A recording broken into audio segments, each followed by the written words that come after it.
Night terrors are caused by overarousal of the central nervous system during sleep. This may happen because the CNS is still maturing. When I was younger, I used to have night terrors. At night, usually around 2 or 3 a.m., I would wake up and usually cry out and scream. Often it would only last a few minutes, and then I would go back to sleep.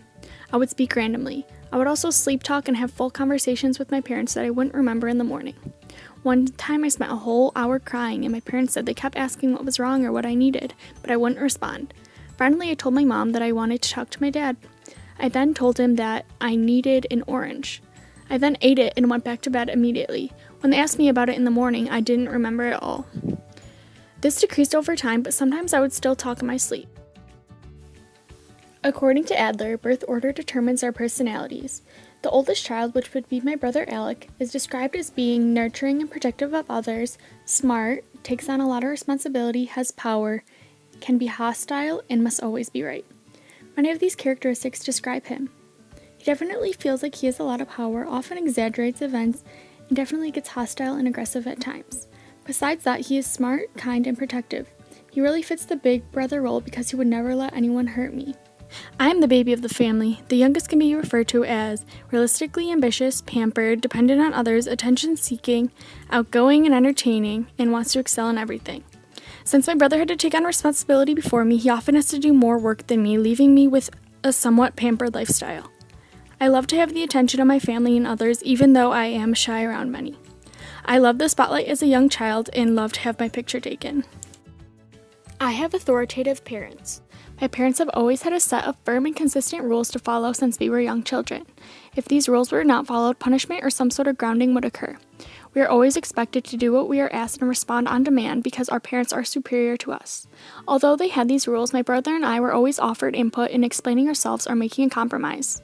Also, when we did something bad or a mistake was made, they often did not get angry but yet disappointed and encouraged us to have better behavior and make better decisions in the future.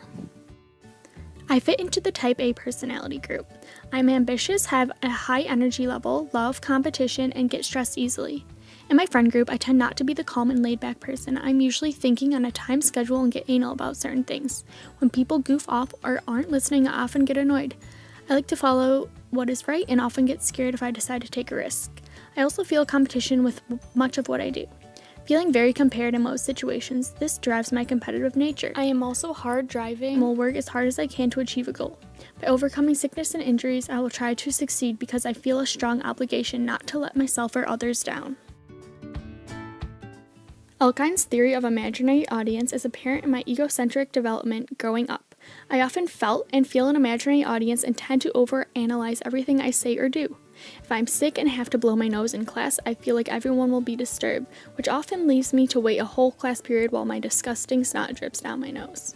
I also dwell on all conversations I have if I accidentally say something wrong, thinking that the person will be thinking about that all day. I live a very kinesthetic lifestyle.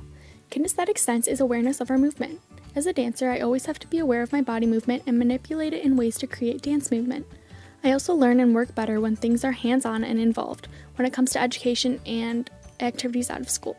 Kinesthetic learners learn best when they're permitted to use their tactile senses along with their fine and gross motor skills.